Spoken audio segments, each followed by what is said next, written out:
আবারও উত্তাল ওয়াশিংটন। মার্কিন প্রেসিডেন্ট ডোনাল্ড ট্রাম্পকে ক্ষমতা থেকে সরাতে 25তম সংশোধনী কার্যকরের প্রস্তাব তুললেন হাউস ডেমোক্র্যাটরা।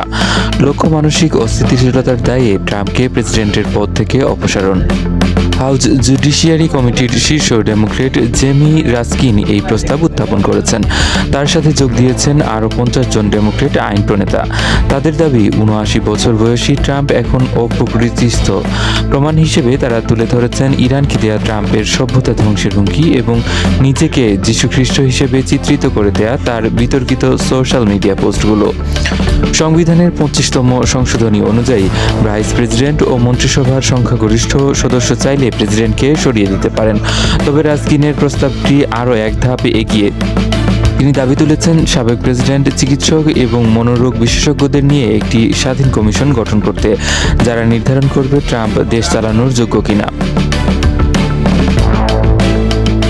সিআইএর সাবেক প্রধান জন ব্রেনান সহ বিরোধীরা বলছেন ট্রাম্পের কর্মকাণ্ড জাতীয় নিরাপত্তার জন্য হুমকি। যদিও রিপাবলিকান নিয়ন্ত্রিত হাউসে এই বিল পাশ হওয়ার প্রায় অসম্ভব। তবে 2024 সালে জো বাইডেনের বয়স নিয়েও রিপাবলিকানরা যে প্রশ্ন তুলেছিলেন, এবার সেই একই অস্ত্র ট্রাম্পের বিরুদ্ধে ব্যবহার করছে ডেমোক্রেটরা। হোয়াইট হাউসের এই ক্ষমতার লড়াই এখন কোন দিকে মন নেবে, সেদিকেই তাকিয়ে বিশ্ব।